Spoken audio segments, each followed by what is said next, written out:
Hi, everyone. It's Janice from the Divorcing Religion podcast. I'm excited to tell you that my book is now for sale. It's called Divorcing Religion, a memoir and survival handbook. And I'll make sure you have a link in the notes for that. And also, I want to encourage you to like, subscribe, and become a member of my YouTube channel. Take care.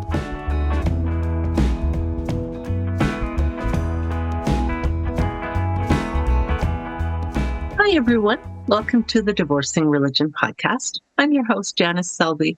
I'm a registered professional counselor and a religious trauma recovery coach. My guest today is clinical social worker and therapist, professor, and stand-up comedian, Dr. Sarah Farrell. I found Dr. Farrell on Threads, and she was brave enough to join me today. Here are two of her thoughtful posts that got my attention. First, she said, if the white women of the United States stop teaching their daughters to make people comfortable and be nice above just telling them to fight injustice and be kind, entire systems of repression would collapse. We teach our daughters how to build their cages bar by bar while ensuring they will never be safe in those cages. And the second one that really got my attention, watching those I grew up with and the people who raised me quote scriptures and lament the loss of Charlie Kirk as a martyr of the faith has left me bereft. I find new layers to religious trauma all of the time.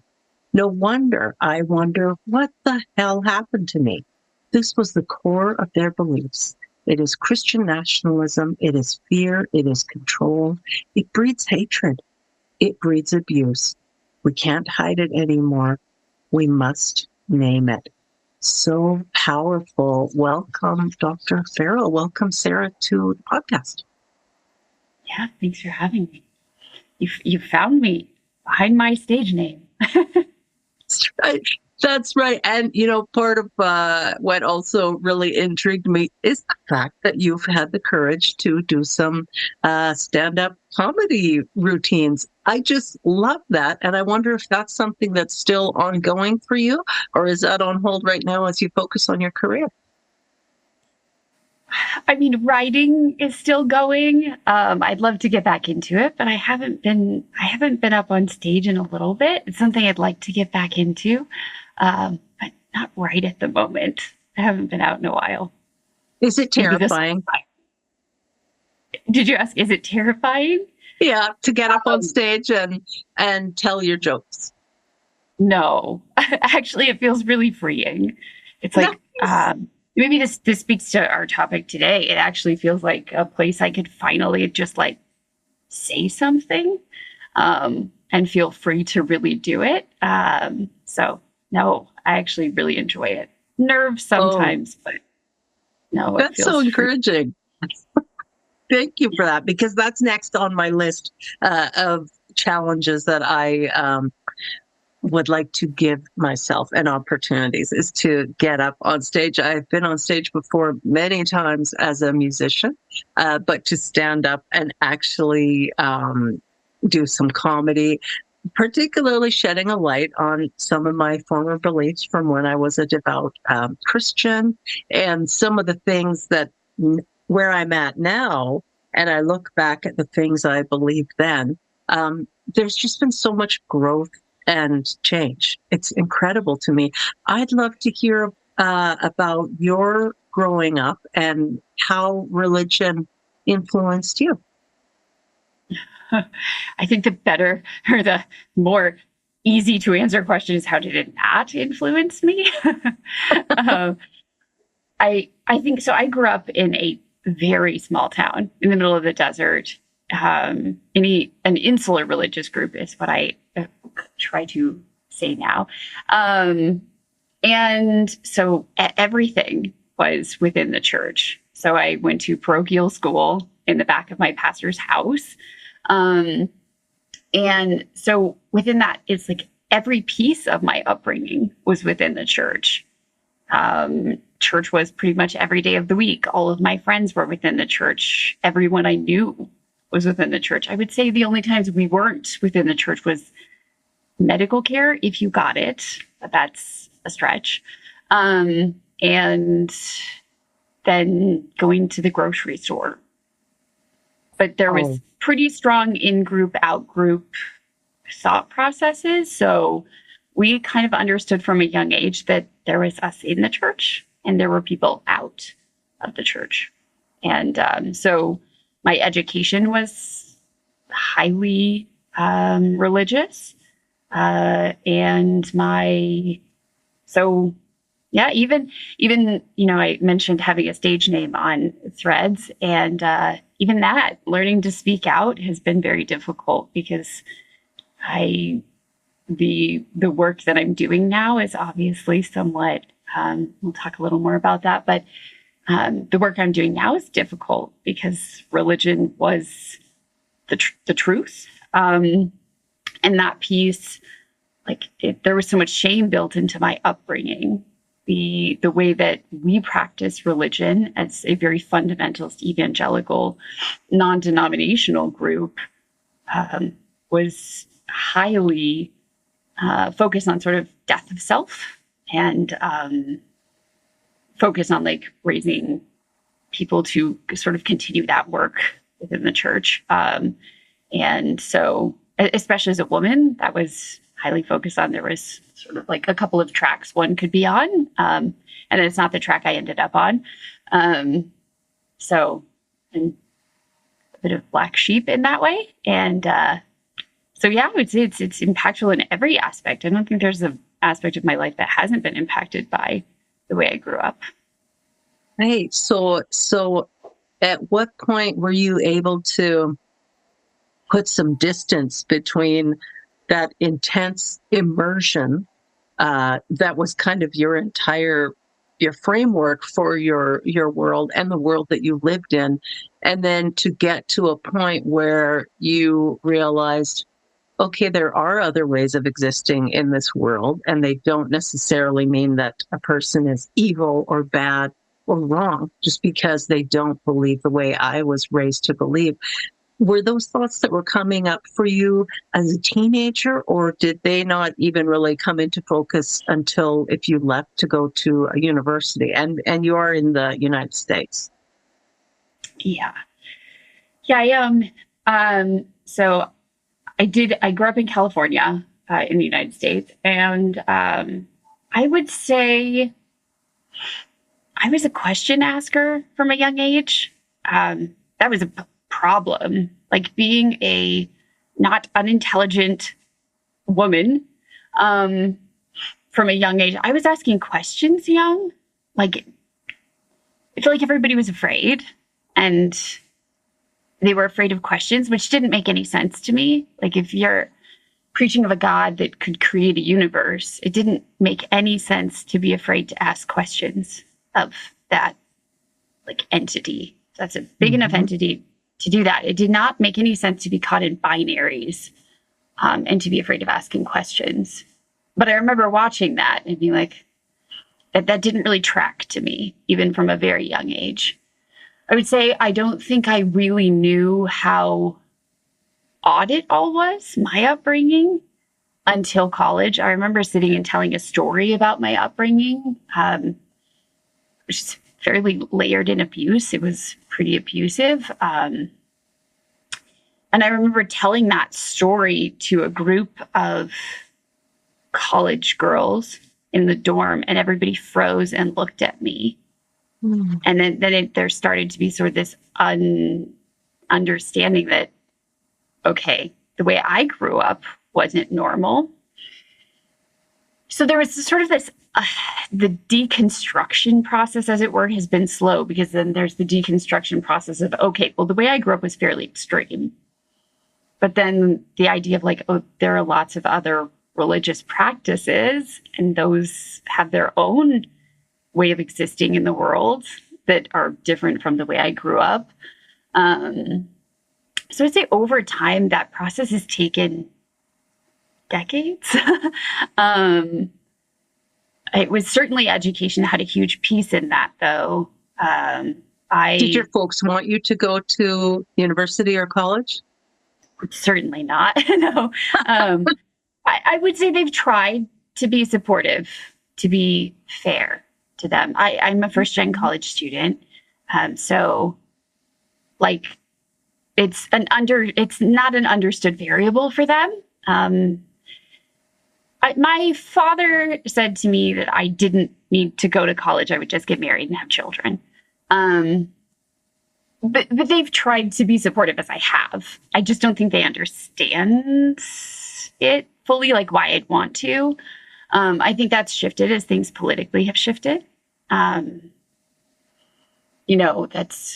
have fairly different political views. So that's been a complicated piece of all of this. But I would say that when I was young, I knew I wanted to go to college. Like I remember hoarding pamphlets from colleges after I took the PSAT. I hid them in my room. Now, I don't think that was required.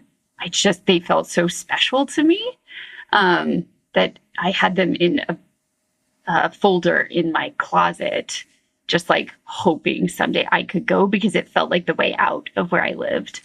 And so I put myself completely through school and just wanted the chance to do something like what I'm getting to do now because I had questions. So that's such a powerful story. And I really hope that someone who is listening or watching our conversation is inspired and encouraged by what you're sharing, because you have come out of a very insular background where there were specific expectations on what girls and women could be, like how much they could spread their wings and in what areas they could spread their wings. And of course, that's also partly how fundamentalism continues, is keeping people bound in those views or in those visions, so that they don't see that there could be more for them. And some people, it's true, are satisfied with that. That feels safe to them, staying in those groups and in those confines. It feels like security and certainty and order. And then there's the community acceptance as well. So it can take so much courage, I think, especially for girls and women, to look outside and to want more for themselves and to take the steps to make it happen. So kudos to you. And I'm really glad that your folks are kind of have been doing their best to understand or provide emotional support, still offering you hopefully love and acceptance, even though your ways have diverged somewhat. Yeah. I'm wondering, did you have siblings also who were still, or are you kind of the only one that's made it out, or were there even other siblings there? My parents left the church I grew up in when I was 19. Mm-hmm. I married young, and that is a huge piece of my story. So I married young, as we do, I think many of us. I think that is a huge piece of many evangelical women's stories, many religious women's stories. There is a huge piece of teaching in the fundamentalist church about who we are, what we do, where we fit.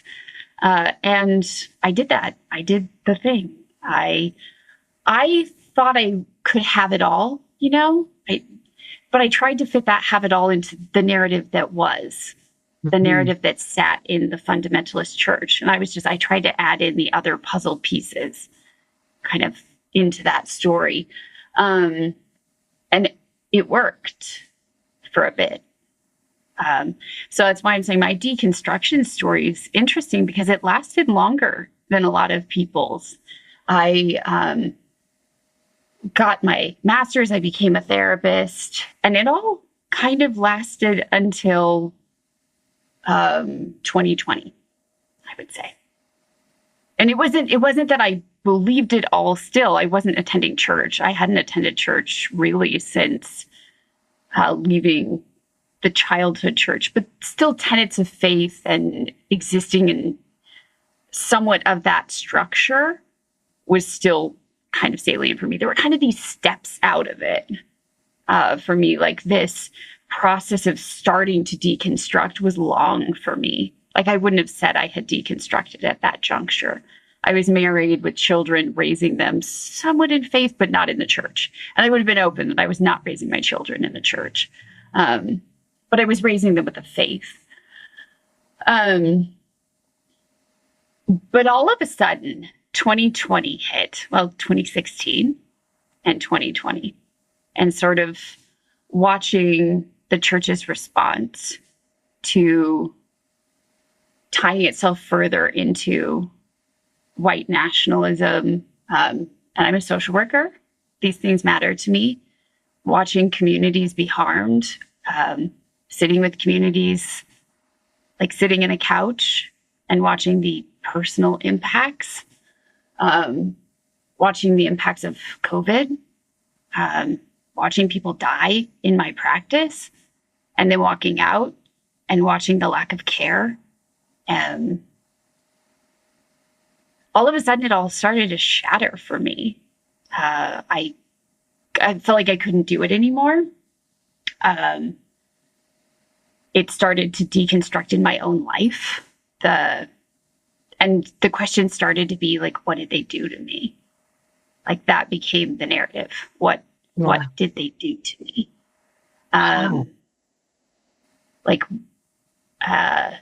It became, so 2021 through 2023 became an active process of figuring out and grieving. I would say it was a process of grieving the loss of what I should have been and what had been taken. And so my research now is such an act of that. It's an act of giving back to my younger self and the Beautiful. pieces of me that were lost in that process. The pieces of me as a woman, the pieces of my sexuality, and the loss of community that I've lost leaving the church, and the loss of my spirituality, but mostly primarily that what I found in research is the subjugation of self piece that we lose in fundamentalism, especially deep fundamentalism, which is that death to self piece, which I lost that. I lost me. I was raised to not be the me I was born to be. So I had to find that. So the last few years have been that, finding me. That cost me ultimately in a lot of ways. I began the process of healing with a very intentional and knowledgeable space. I'm a therapist. I am also a pretty intuitive person, and I knew it would cost me a lot if I were to break the confines of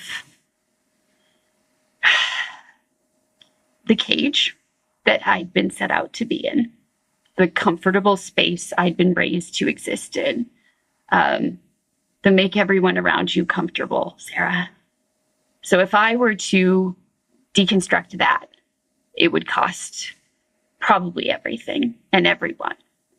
And it has in a lot of ways.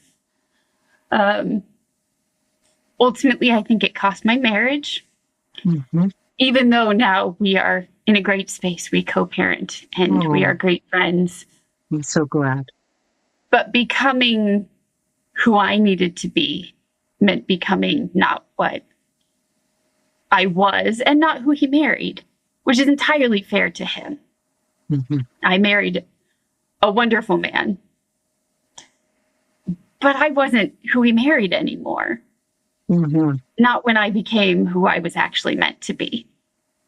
Wow. And you're singing my song. I just want you to know you're singing my song. It's very, very relatable.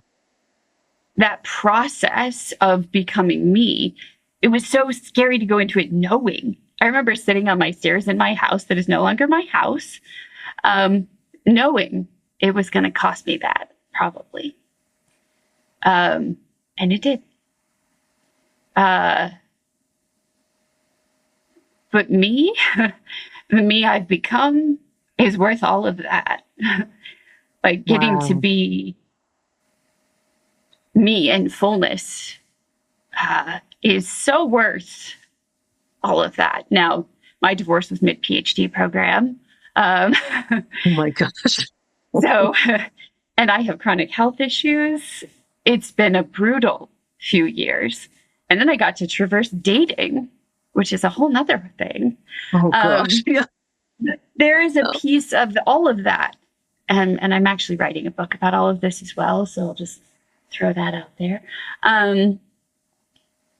The piece of understanding all of this and growing to explore the healing process and being able to watch it sort of from an external viewer point of being a therapist and understanding the psychology of so much of it has been fascinating because there was a piece of trying to do it intentionally, not reactively. I knew that the people who raised me were people who were afraid and people who had their own pain and their own trauma. And talking about it is difficult too, because I'm not out here angry anymore. Like, I'm not out here angry at everybody who raised me, but I am out here knowing people who grew up like me need a voice. It's still scary. It's still scary to speak, but that tells me there's a reason to do it. Like, if it's still to this day terrifying to get out here and talk, that tells me fundamentalism is doing something harmful. mm-hmm. Like, if it is still difficult as a professor, as a doctorate, if it's still scary to say, there's something off here. Like, I was harmed. Do you see that it's, well, I mean, you're living in the United States. The Handmaid's Tale by Margaret Atwood comes to mind over and over again, and I'm in Canada, as we seem to be seeing white Christian nationalism trying to take over. And I hear from my clients that they feel like they just escaped from that, and now they feel like they're running for their lives, and it's chasing them to some extent. Particularly, I'm hearing this from my clients who are women, but I just can't imagine the weight of all that. And you mentioned 2016 earlier, and that was a kind of a pressure point. And for our international listeners, I'm guessing you're referring to when Donald Trump first came into office the first time around, and that was very jarring for a lot of people, but potentially maybe not even as jarring as the second time around, because now they're pushing the project 2025 so hard. Yeah. My words right before doing this podcast to a friend were, let's go. I'm not going back. Mm. And that is exactly how I feel at this point. Is I recognize this, I know what this is, and I'm not going back. So it's like a moment of recognizing I know how to get out. Not everybody knows how to do that. So there are some of us, I think, who have to speak up, whether it's scary or not, and say, like, how do we do this? Well, we look at the binaries and we start examining those. And we say, we look at the fear, we look at the binaries, and we start exploring that. But there is a piece, yes, politically, there is a push towards Judeo-Christian ideals within the higher echelons of politics. And those are high control pieces and that subjugate and certainly are not where I think we want to head. Yeah. Well, it does helpful. Sorry. It does feel very familiar. Yes. I'm wondering, were there specific resources or things that were helpful for you? You mentioned your deconstruction. It took a while. You took your time and you were intentional about it. So how did you help yourself? Like, how were you expanding your world? Obviously, attending university and college were very big in that, exposing you to other worldviews. Um, were there other things? Did you join a support group, or were you connecting with other people walking this journey, or what did you do for yourself in that time? It's funny because I really wasn't that connected to like sort of more the broader deconstruction sort of culture we have going on right now. I wasn't that connected to that. Honestly, for me, it was connecting with people, just people from broader walks of life. You know, I had a mentor in my MSW, so my Master of Social Work program, who just kindly came alongside me and really just pushed me gently, and challenged some of my beliefs politically, but also just where she saw areas for growth, and challenged areas where I was afraid of the other, I want to say. But really, some of it's just been actually connecting with people face to face. I would argue you cannot be a therapist for very long without hearing the sorts of stories we hear and not getting a broader perspective that does cause you to sit and go, oh, whoa. It does cause you to question colonialism and it causes you to start to decolonize like how you do what you do. I would say that's been true in my PhD program. It's been like every aspect has been a little bit more, but some of it's just been making friends with people from broader walks of life. Some of it's been as a therapist. Some of it's honestly been doing comedy too. The friends I've made in that sphere, it's been so broadening to my perspective from someone who grew up, honestly, in a really homophobic, bigoted, like racist area. And in an area where those views were viewed as the right way to be. Like, if you're going to be right with God, these are the views you need to have. And it's scary. And I think what people don't talk about is how scary deconstructing really is. That every little step is actually scary because you are becoming one of the women you were always warned about. Mm-hmm. And I don't think we talk about that enough. That, like, when I do this work with clients, it's that every single step is actually scary because you were warned not to do this. You were warned not to become one of the women you are slowly becoming. And the women ahead of you, they warned you well. If they were doing their jobs, you knew not to do this. And now you're doing it. Mm. And oftentimes you will have lost community as you go. You will be actively losing people as you go. Mm. I liken it now to a tree. Growth means dropping some branches. I like that. Yeah.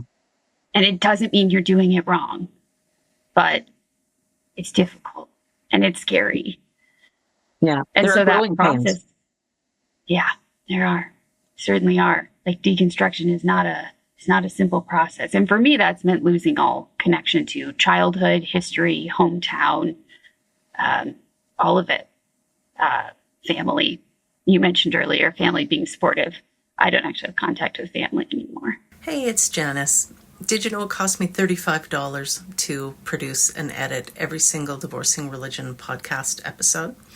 I need your help financially to continue. So if you support my work, please like, subscribe, and become a member on either my YouTube channel or Patreon. I really appreciate it. Thanks. Wow. Yeah, that's so hard. Yeah. Not really. Not much of it. Because that is one thing. And that's one thing my research has shown too, is that nobody in my research so far hasn't had the experience of loss of community when deconstructing. It's something almost all of us experience. Yeah. And that's why it's imperative for us, as we are deconstructing, to be actually doing some of the work to build a safe and supportive secular network for ourselves. And this is where support groups can be helpful. So I have an online support group, but there are other people have in-person support groups. But even completely aside from religion and religious trauma, you mentioned the comedy world. So there we can even be, if we love cycling, maybe there's a meetup group that's going cycling or something like that. But we have to be getting out, doing the work, and meeting with people. And for some folks, growing online communities is what works best for them. I do encourage people, if they have the ability, to get out in person and rub shoulders with their neighbors, to meet people in real life, because we can find out that they're just not as scary as we think they are. Yeah. Yes. Entire communities of people are not as scary as you think they are. Right, right. And part of I think the tactic politically in this moment is to keep trying to sow division and fear. Right. And so we can refuse to let that happen, but we also need to be aware of our boundaries and the importance of protecting our mental health if we are in contact with people who remain deeply religious or entrenched in religion, or however a person wants to say it. Sometimes we do need to take a break and step back from some of those relationships. It doesn't mean it's forever, but we have to put ourselves first, which is foreign to us if we grew up being told, Jesus, and then others, and then yourself. And that's how it's supposed to be. So it's like we're having to unlearn and then learn something new. Right. Which is actually just bad theology as well. But yes. It's true. Yeah. Yes. It's actually interesting because part of my deconstruction work started with a therapist. He was a therapist, but he was also a pastor. And I was like, no, I'm not seeing him. Like, is this an old white male pastor therapist? But he started by deconstructing the theology of how I'd been taught wrong, and then gave me books on evolution.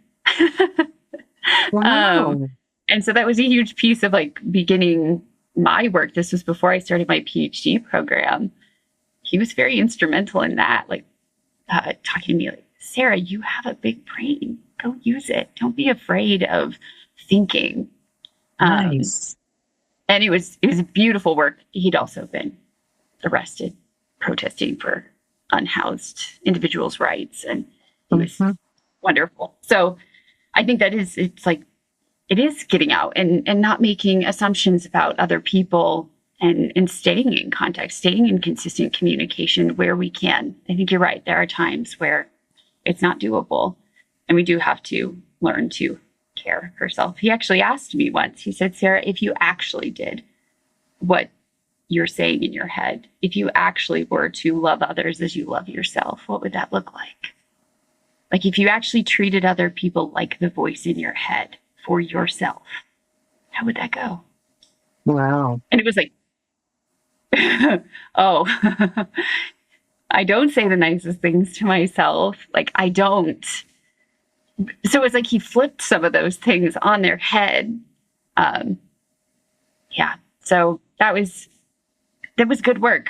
And then there's been a lot of other deconstructive work since. Yeah, that's powerful. I love even just thinking about that. Because we were taught to shrink ourselves so much, to such an extent that we virtually would disappear, more of him, less of me, that whole type of thing. And when I was married, the first go around to my husband, as I like to call him, very kind fellow, but when I outgrew religion, Right. the relationship didn't work anymore.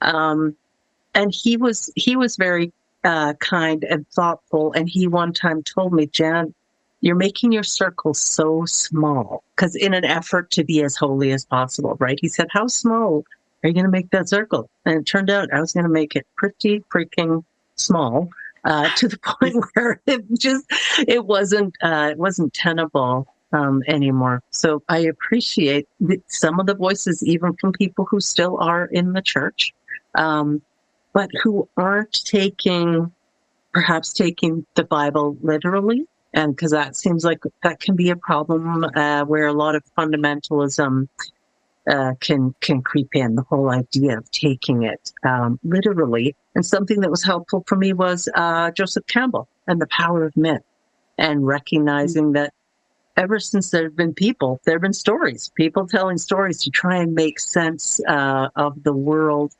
when things don't make sense a lot of the time. And of course, now we have science and other ways to help us understand the reality behind why some things happen. But for some things, we still don't know. And we may never know. But a lot of the ideas and stories in the Bible were more just kind of morality plays, urging people to be kind, to think twice, these sorts of things. But there's a lot of other stuff that's problematic that's mixed in there. So if we take it literally, we can run into trouble. Right. You think so? Are you able to reflect on that? I don't know, because I recognize that you're also a professor, so I don't want to put words in your mouth. But do you think that people taking the Bible literally is part of what gets people into a mess sometimes? I think people being uneducated about it is oftentimes where I would feel comfortable speaking. I have a little bit of a bone to pick with that, I guess, coming from a space of, I think we lack understanding, many of us. Most of us come from churches where we have oftentimes uneducated pastors who aren't educated in original understanding of it, or understanding of how the Bible would maybe be applicable today, or maybe not. I mean, I'm not a theologian. I don't really speak to any of those pieces, nor do I feel comfortable doing so. But what I would say is, if I'm going to listen to anybody on the Bible, it would be people who are educated to do so. And I know people have a thing about that right now, like that's elitist. And I've been told so many times, well, Sarah, you're being elitist. And I'm going to push back on that hard and say it is not elitist to get educated. That's actually the ultimate humbling. I have spent years and years and years having my work humbled consistently, and sat under people being constantly humbled and getting to the top of my field and then going back to the bottom to learn. And so I want to listen to people who have humbled themselves enough to learn, not people who just thought they knew what they were talking about. I love it. Yeah, that's such a great point. So if I'm going to listen to anybody on biblical anything, it's going to be someone who's actually taken the time to humble themselves enough to learn, and also to learn an original language that the Bible is written in. There are many things that you cannot take literally. So I'm not a biblical scholar, and I can't speak to a lot of those things. There are certainly things that are contextual about the Bible that we forget there's context to. And that puts women in a lot of trouble in the church. And that is a huge thing that I struggle with at times, is that we forget nuance and context, and we put a lot of binaries and black and whites on things. That is something that's come up in research a lot, is the black and white thinking, the in-group, out-group thinking, the very oversimplifications of things. But if we're going to preach about a huge universe-creating entity, let's not try to put it into binaries and oversimplify things down to down to these binaries that do create huge complications. And also, I think it's hugely important, especially when we are categorizing how women get to be or how men get to be, to not put these into binaries that do not serve us well, especially in a modern society. So yes, and I know that's something I have routinely encountered. People might be able to pull themselves out of a fundamentalist religion, but pulling fundamentalist thinking out of themselves is much harder to do. If we've grown up with rigidity of thought and, binary thinking and no real acceptance or appreciation for nuance because it feels scary, that's when we can run into troubles, even though we think we've left all that behind. But we really need to examine our thinking. And I'm curious about the research that you have done and maybe the research that you continue to do. Does it relate specifically to religion and religious trauma? Yes, that's actually just entirely my whole research area is just religious trauma. And I'm really excited about that because we don't have much research on religious trauma empirically. So that was my entire focus going into my PhD program, was kind of this idea of I grew up in a really socially constructed environment. Everything was socially constructed. There were no answers. There was no focus on empirical truth. There was this socially constructed truth. There was this idea of truth. But what did that actually mean? And what did it mean if you couldn't ask questions? That doesn't hold up to water. That doesn't hold up to science. So I was oh, I'm going to ask questions. And I'm going to get to the point of education where I actually get to ask those questions for real. And I wanted to do that for my younger self. Ultimately, I think my first research question was actually, what the hell happened to me? It's not really how I get to operationalize it, variable, but really, I want to know, does religious trauma actually exist empirically? And I don't think that question's actually been answered. So I started there. Well, I actually started by redefining religious trauma, which is interesting. We talked about religious trauma syndrome. I had that publication's just freshly out. I gave a redefinition of religious trauma for the field of social work. We're a little strengths-based, so I needed a definition I could work with for my research, so I just published that.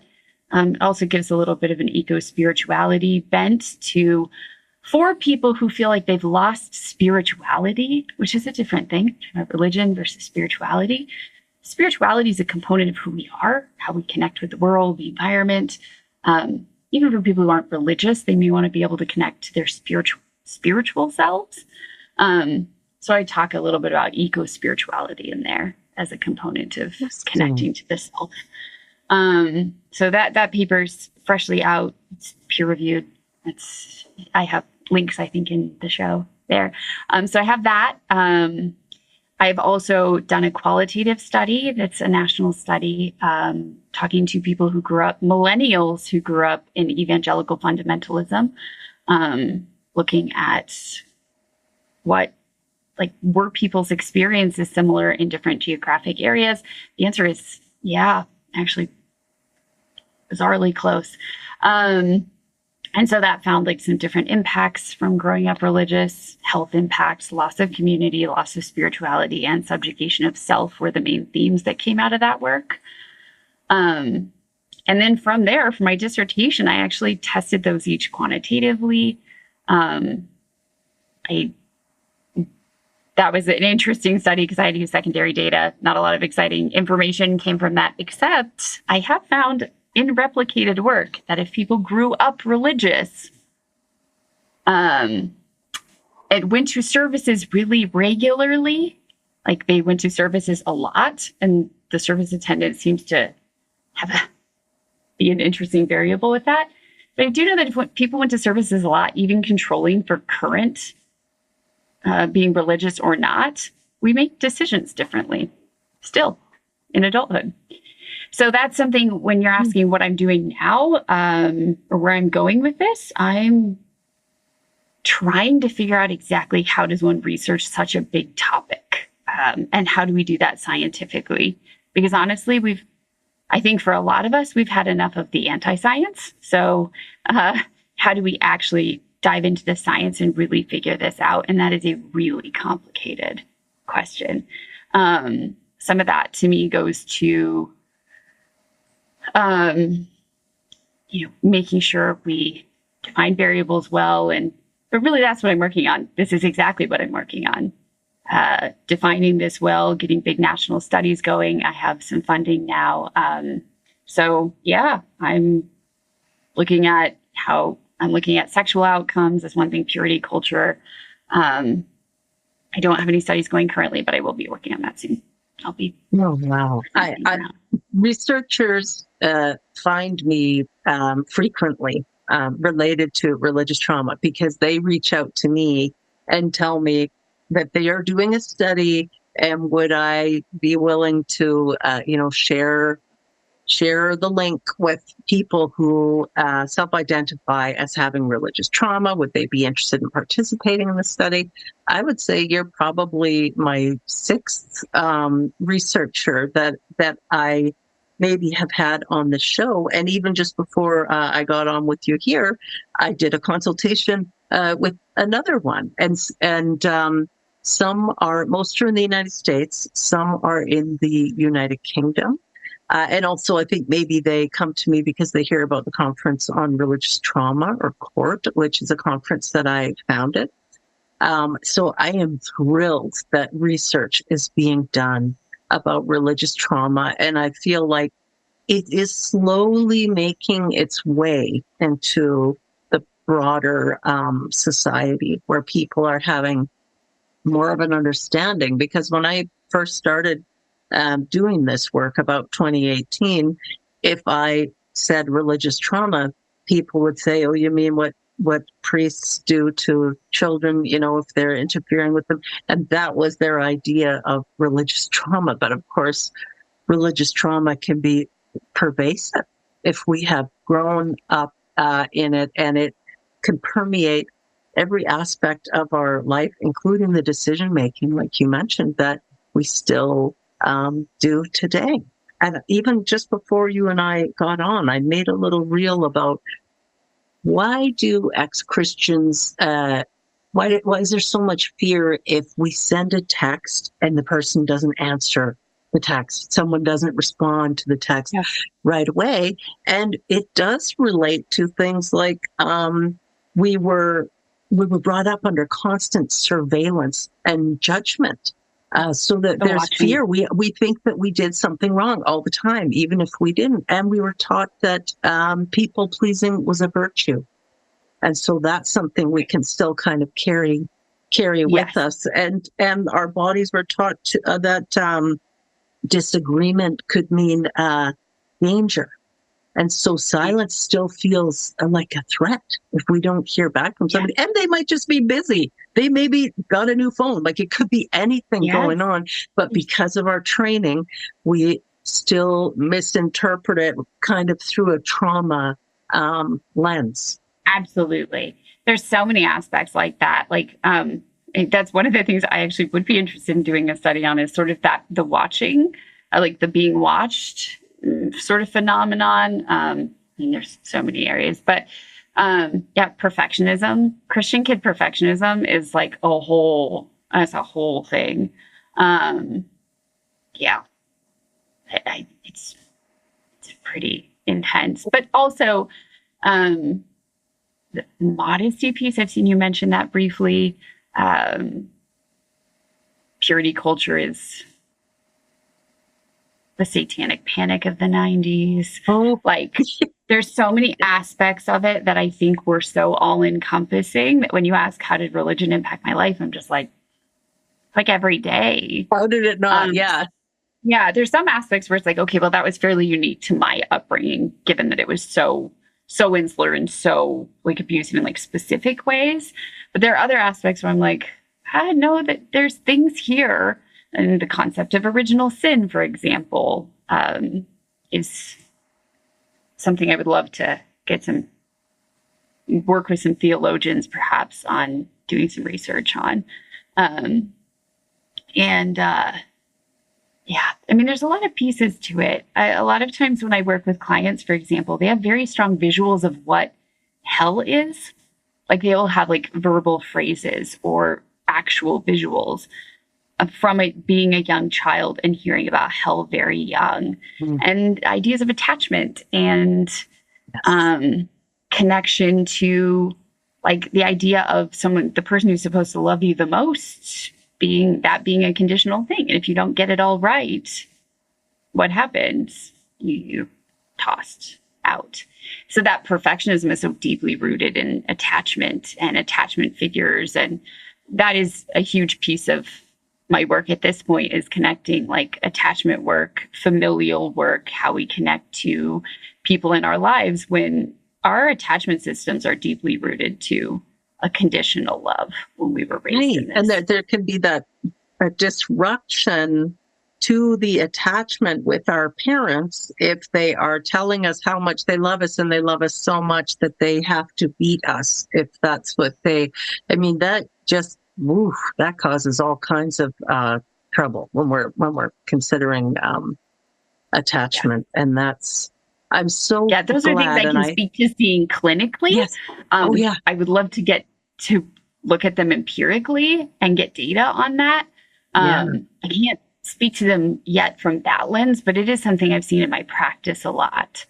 And it's something I certainly can speak to for myself. Those are like anecdotally myself, like I've had so much difficulty learning how to attach, and that anxious attachment is a constant struggle for me to work through, because I always am afraid of people leaving. It's such a difficulty to work.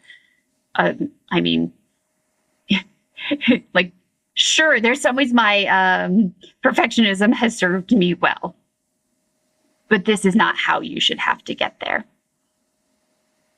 Right. Well, I'm curious then.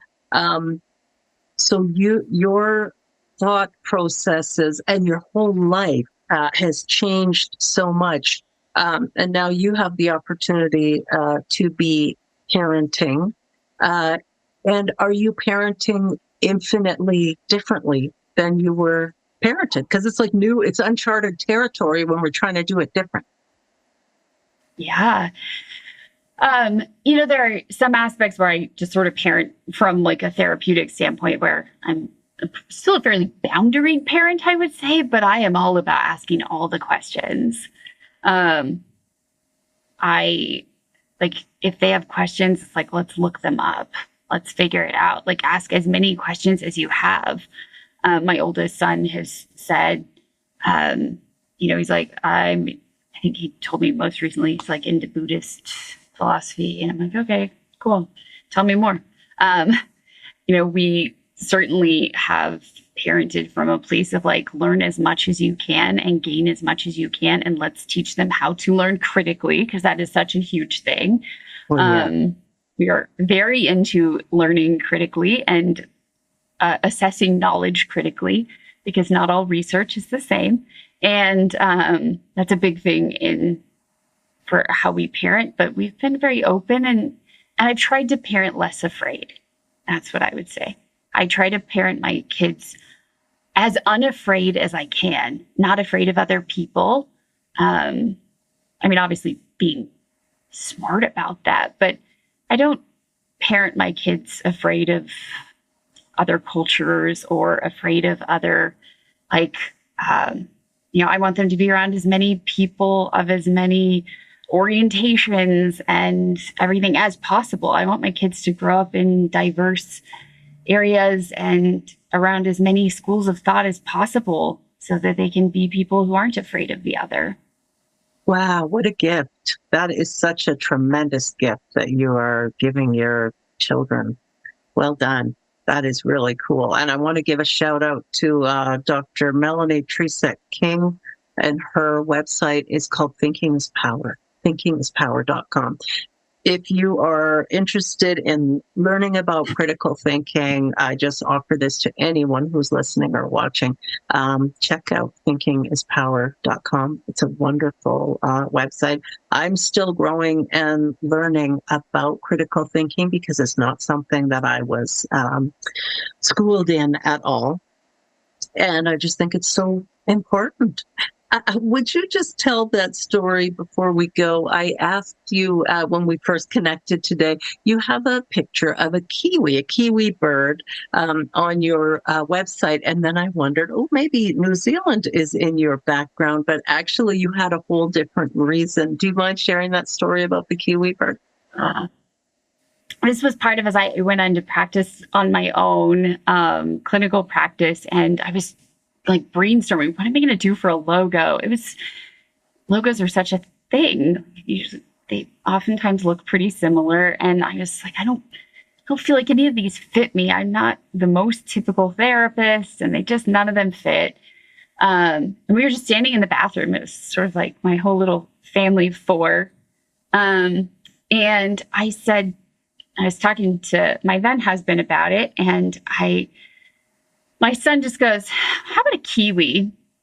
And I said, like the fruit? And he goes, no, like the bird.